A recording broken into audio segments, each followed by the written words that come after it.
오늘 은혜 받으실 하나님의 말씀은 여호수아 3장 5절 말씀입니다. 여호수아 3장 5절 말씀을 다 같이 합독하겠습니다. 여호수아가 또 백성에게 이르되 너희는 자신을 성결하게 하라. 야훼께서 내일 너희 가운데에 기이한 일들을 행하시리라. 아멘. 저는 오늘 하나님과 함께하는 삶이라는 제목으로 말씀을 전하고자 합니다. 세상에 어느 누구도 고난을 당하지 않는 사람은 아무도 없습니다. 억울한 일도 당하고 상처도 받고 역경도 있고 어떨 때는 손해를 볼 때도 있어요. 자, 그런데 이 고통과 괴로움과 손실이 나 혼자 당하는 것이냐, 아니면 하나님과 함께 당하는 것이냐, 이 차이가 굉장히 큰 거예요. 고난을 당해도 하나님 없이 자기 인간의 힘으로 그 모든 고난을 이겨낸 사람들은 점점 더 완악하고 강해지고 점점 더 패역해집니다. 내 고난을 통해서 하나님을 더욱 가까이 하고 내 인간의 힘으로 이것을 해결할 수 없다고 해서 하나님의 도우심을 청하면서 고난을 통한 사람들은 고난 중에 부드러운 마음을 갖게 되고 이해심이 넓어지고 온유해지고 믿음을 더욱 강하게 만들어 살게 되는 것입니다. 자, 아브라함도 많은 역경을 당했어요. 많은 고초가 있었어요. 적에 의해서 많은 손실도 당했었어요. 그런데 세월이 지나면서 보니까 적들이 생각하기에도 이 아브라함을 그냥 내버려뒀다면 큰일 나겠다 싶어요. 야, 하나님이 함께 하시는구나. 저렇게 엄청난 그런 고난과 역경과 우리가 많은 어려움을 주었는데도 불구하고 하나님이 함께하지 않으시면 저렇게 어려운 일들을 극복할 수 없겠다 싶은 생각이 들어서 화평을 취하러 가는 거예요. 아비멜렉과 그 군대장은 비거리 가서, 야, 창세기 21장 22절에 보니까 네가 무슨 일을 하든지 하나님이 너와 함께 계시도다. 할렐루야. 건드렸다간 큰일 나겠구나. 함부로 했다가는 하나님의 노하심을 우리는 박살난다 하는 그런 생각을 하게 되었어요. 이삭도 수도 없이 블레셋에게 이 우물을 빼앗겼어요. 근데 가는 곳마다 또 우물을 파고, 또 빼앗으면 또 우물을 파고, 또 빼앗으면 우물. 유전 발견하는 것보다 더 어려운 것이 바로 그때 당시 그 나라에서 우물 발견하는 것이었었어요. 블레셋이 깜짝 놀랐어요. 이 사람 그늘었다는 안 되겠다. 하나님과 함께 하시는 분이구나. 화평하자. 서로 싸우지 말자. 여러분들, 프로는 관중이 원하는 사람으로 전문성을 가져야 돼요. 크리스천은 하나님이 원하시는 모습으로 바뀌어야지만 될 줄로 믿으시길 바랍니다. 그렇지 않으면 사울같이 버림받는 거예요. 하나님이 원하시는 모습을 갖춰가는 거예요. 1년에 노릇꾸러기만큼씩이라도 조금씩 변화되어서 하나님이 원하시는 바의 모습으로 끊임없이 전진하게 되는 것입니다. 또 하나님이 함께 하시면 어떤 표적이 나타나느냐? 담대함이 생겨요. 하나님이 내 편이 되시면 누가 나를 대적하리요? 주께서 나를 위하시면 누가 나를 해를 끼치리요? 담대함이 생깁니다. 홀로 있으면 얼마나 소심해지고 얼마나 유약해지고 다른 꾀를 쓰게 되고 인간적인 방법으로 모든 일을 극복하려고 드는 어리석은 일들을 만나게 되어져요. 하나님께서 모세의 후계자로 여호수아를 세우고 나서 그게 주신 명령은 이것이었습니다. 여호수아서 1장 5절에 보니까 내 평생에 너를 능히 대적할 자가 없으리니 내가 모세와 함께 있었던 것 같이 너와 함께 있을 것이니라. 할렐루야. 함께, 하나님과 함께하는 인생. 내가 너를 떠내지 아니하면 너를 버리지 않을 것이라고 말씀하셨어요. 그러므로 너는 담대하라. 내가 너와 함께하는데 너가 뭐 때문에 주저할 수 있겠느냐. 할렐루야. 이사야서 43장 2절에 보니까 네가 물 가운데 지날 때 내가 너와 함께 할 것이라. 강을 건널 때 물이 너를 침몰하지 못할 것이며 내가 불 가운데로 지나갈 때 타지도 않을 것이며 불꽃이 너를 사르지도 못하는 이유가 뭐냐? 내가 너와 함께 함이니라. 할렐루야. 하나님과 함께 한다는 생각을 하면은 능치 못함이 없어요. 어떤 일에도 주저하지 않아요. 어떤 일에도 우리가 뒤로 물러가지 않습니다. 정말로 강하고 담대하게 승리자가 되시기를 주의 이름으로 축원합니다. 자, 또 하나님이 함께 하시는 그 놀라운 일들은 또 어떤 것이냐? 베드로가 많은 기적과 이사를 행했을 때 그 베드로가 한 말씀은, 내가 하는 그 모든 행위는 하나님이 함께 하시는 그 이유가 되는데, 예수님께서도 이 땅에 오시면서 그 엄청난 기적은 하나님과 함께 하셨기 때문이었다. 이걸 강조하는 거예요. 사도행전 10장 38절에 보니까 하나님의 나사를 예수에게 성령과 능력을 기름부터 타셨음에 그가 두루 다니시며 선한 일을 행하시고 마귀에게 눌린 모든 사람을 고치셨으니 이는 하나님이 함께 하셨음입니다. 하나님이 함께 하심의 표적이에요. 기적이 나타나요. 이사가 생겨요. 귀신이 쫓겨나요. 병든 자가 고침받아요. 문제가 해결되어져요.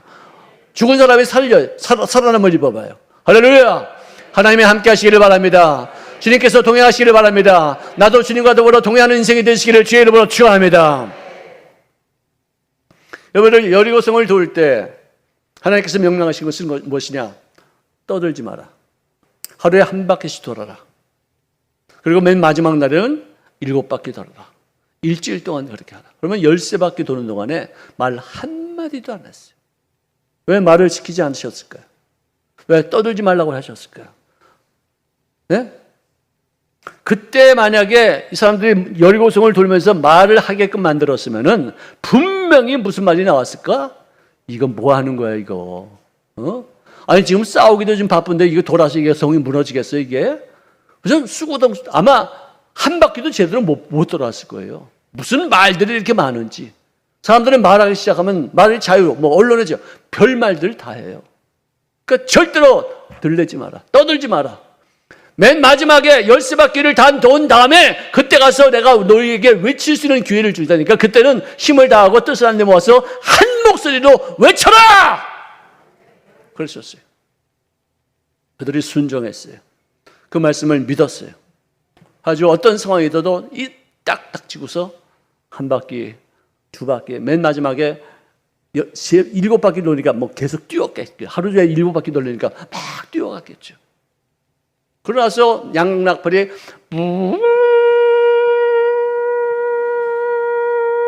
하고서 부는 순간에 한꺼번에 우리 한번 합시다. 무너져라. 시작. 무너져라. 다시 한번 시작. 무너져라. 하니까 와르르. 할렐루야. 이렇게 마음을 같이 하는 거예요. 뜻을 같이 하는 거예요. 소리 지르는 것도 같이 소리 지르는 거예요. 마스크 써서 뚫고 나가는 거예요. 할렐루야. 자, 그렇게 해서 하나님의 말씀에 순종하면 우리는 승리한다는 그런 교훈을 배웠는데 금방 잊어버렸어요. 왜? 앞에 있는 성은 정말로 쬐끄만 아이성이거든. 요거는 참말로 이건 콧김에도 날아갈 것이다 싶어서 하나님과 동행하지 아니하고 지들 마음대로 공격했다가 참패를 당해서 여호수아가 옷을 찢어가면서 회개하고 통회하며 하나님 앞에 잘못했다고 기도하고 하나님 이 성을 이길 수 있는 방법을 좀 계시해달라고 그냥 찢어지게 하나님 앞에 기도했었어요. 그래서 이번에는 하나님과 더불어 함께 전쟁을 치르는 결과 아이성을 정복하게 된 줄로 믿으시기 바랍니다. 그러므로 철저히 하나님과 동행하지만 우리는 어떤 일이든지 이길 수 있다는 사실을 그때서야 이들이 배우게 되었었어요. 여러분들 우리 한국 교회는요, 우리 선배들이 노력으로 인해서 지금 신학교가 수도 없이 많아요. 세계적인 유명한 목사들이 수도 없이 많이 배출되었어요. CCM 가수들도 정말 어떤 세계 누구한테 내놔도 조금 더 뒤지지 않을 만큼의 찬송 정말 은혜스럽게 하는 사람들이 참 많이 생겼어요. 기독교 텔레비, 기독교 라디오, 신문, 서적들, 또 크고 작은 예배당들 정말 엄청나게 많은 일들이 많이 생겼어요. 자, 그런데 이런 상황 속에서 우리가 기독교의 위기감을 느끼고 있는 상황이에요. 교회가 이제는 위기다. 이러고 있어요. 그런데 지난 60년대에는 모든 것이 다 부족했었어요. 목사님도 부족해서, 전도사님도 부족해서 어느 교회는 집사님이 설교했습니다. 어느 목사님은 이 교회 가서 설교하고 또 저 교회 가서 설교하고 돌아다니면서 설교를 하면서 순회하면서 말씀을 증거했었어요. 또 권위 있는 신학자들도 많지 않았었어요. 삐걱대는 마루에다가 또 초라한 강대상 사과 깃자국을 이렇게 만들어서 거기다 그냥 포대기 덮어가지고, 그리고 예배당에는 비가 주룩주룩 새고, 기독교 방송도 뭐 겨우 CBS나 있었을까? 이 정도예요. 그리고 가난했던 그런 시절에 그렇게 어렵고 힘들었는데 그때는 왜 부흥했느냐? 늘 통회하고 회개하고 하나님을 없으면 못 살겠다고 고백했기 때문에 하나님은 늘 동의하시어서 그렇게 엄청난 불을 이뤘는데, 이제 좀 배가 좀 부르고 뜨뜻하고 살만하니까 이제 하나님을 의존하지 않고 주님 앞에 목매어 기도하지 않고 뭐 의료 보험증이 있는데 뭐 의술이 이렇게 많이 발전했는데 뭐 문제 뭐 상담한테 찾아가면 되지 뭐 전문가들한테 물어보지 뭐 이러고 있는 거예요. 옛날에는 세상 사람들조차도 교회를 칭송했습니다. 칭찬했습니다. 너무 훌륭하다고 우리에게 정말 뭐 찬사를 보냈었습니다. 자, 그런데 이 풍요로운 시대에 이 교회가 오히려 위기감을 느껴지고 코로나 이후의 현실은 정말 암담하고 무슨 일이 어떻게 날지 예측치도 못하는 어떤 그런 상황이 되었었어요. 요단강을 멈춰서 강을 건너가게 하신 그 하나님, 이제 가나안 땅에 들어가기 위해서는 그 방법밖에 없어요. 하나님이 하시는 일밖에 없어요. 어떤 수단과 방법으로 할 수 있는 것이 없어요. 하나님께서 요단강을 건너가는 그 백성들에게 한 가지 요구한 것이 있어서 뭐냐? 성결하라. 성결하다. 하나님의 손을 움직이기 위해서는 주님과의 교제가 이루어졌는데 깨끗이 못한 상태에서 어떻게 내가 하나님과 성결할 수 있느냐? 하나님을 내가 어떻게 움직일 수 있느냐? 어떻게 하나님과 만남에 있을 수 있느냐? 깨끗하라, 거룩하라, 깨끗이 씻어라. 예수의 피를 의지해서 너희들의 죄를 주님 앞에 낱낱이 고하고 깨끗해진 상태에서만이 하나님과의 교제가 이루어지고 그분의 전능하신 능력을 얻을 수가 있느니라. 자, 오늘 본문 말씀이 이것입니다. 너희는 자신을 성결하게 하라.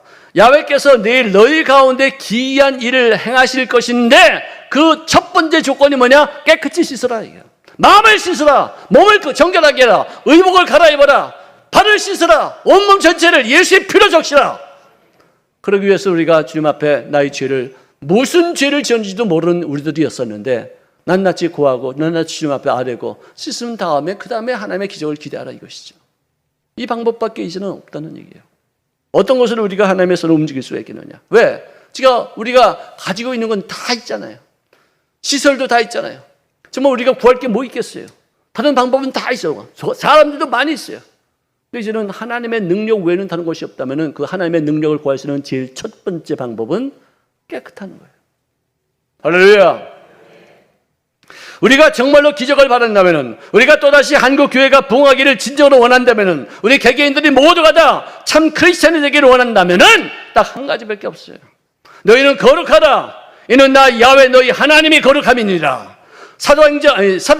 데살로니가전서 4장 3절에는 하나님의 뜻은 이것이니 너희가 거룩함이니라. 하나님과 함께 할 수 있는 가장 첩경이 바로 깨끗해야 된다. 하나님은 다른 건 다 하실 수 있어도 거룩하신 분이 더러운 곳에 들어올 수 없어요.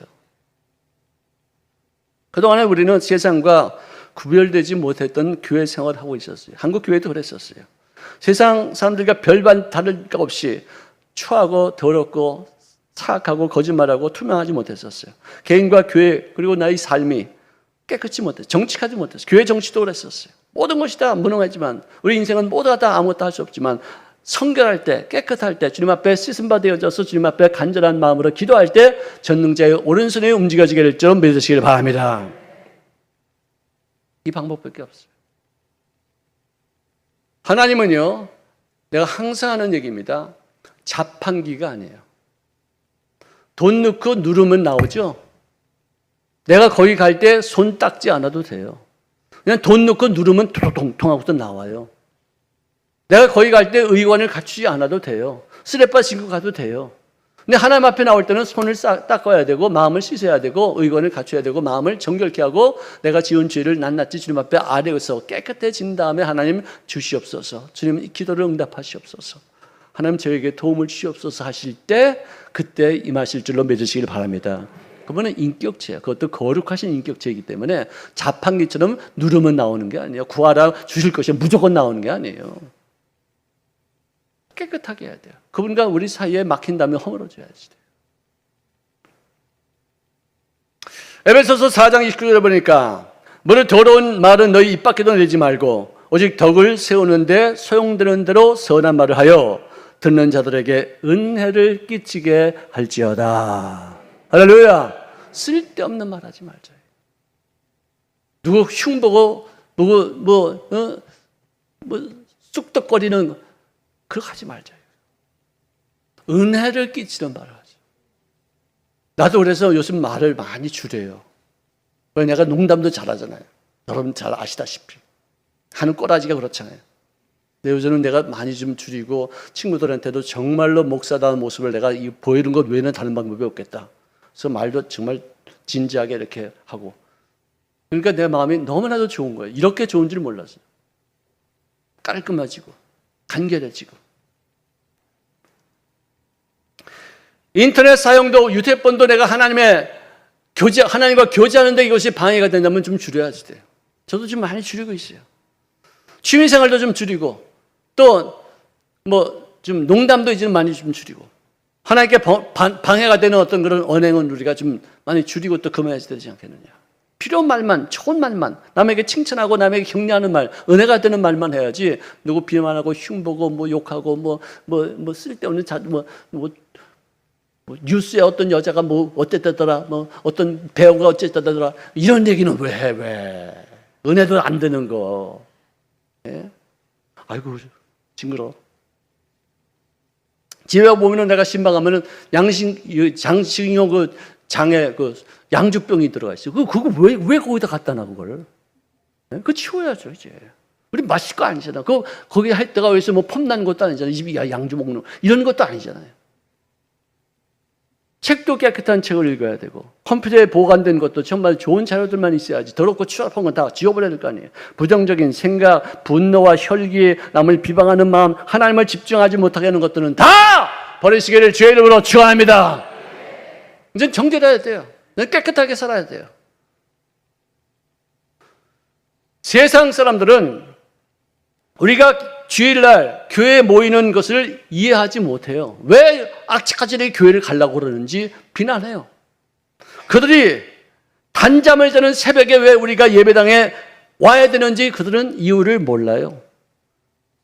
내가 나를 위해서 쓸 돈도 부족한데 어떻게 구제하고 선교하는데 돈을 쓰는 이유를 그들은 절대로 납득할 수가 없어요. 사랑하는 가족의 장례를 치르면서도 감사하고 찬송하며 기도드리는 건지 그 왜 그런지 몰라요. 야, 넌 너희 아버지가 죽었는데 찬송하고 감사하다고? 이유를 몰라요. 도저히 납득을 못해요. 왜 목숨 걸고 우리들이 신앙을 지키러 가는지 잘 몰라요.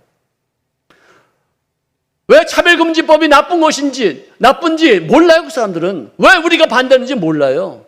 요즘 보니까 이상한 머리 빡빡 깎고 그런 사람이 계속해서 텔레비에 막 나오는 걸 보니까 이거 차별금지법 이거 통과시키려고 이게 잠깐만 이 언론을 이렇게 하는 건가? 그런 생각이 들어요. 불안하죠, 이게. 왜 그 사람들이 왜 자꾸만 나와? 왜 자꾸만 보여? 왜 그런 사람들이 왜 그 사람들은 사람이 없어요? 왜 그런 사람들을 자꾸만 보여? 근데 우리가 반대하는 이유를 그들은 몰라요. 마태복음 28장 19절에 이런 말씀이 있습니다. 다 잘 아는 얘기예요. 너희는 가서 모든 민족을 제자로 삼아 아버지와 아들과 성령의 이름으로 세례를 베풀고 내가 너희에게 분부한 모든 것을 가르쳐 지키게 하라. 볼지어다 내가 세상 끝날까지 너희와 항상 함께 있으리라. 하나님이 세상 끝날까지 우리와 더불어 함께하는 그 이유가 뭐냐? 전도하고 구제하고 선교하고 이런 때 함께하지 내 인생을 혼자 사는데 함께 하시는 게 아니에요.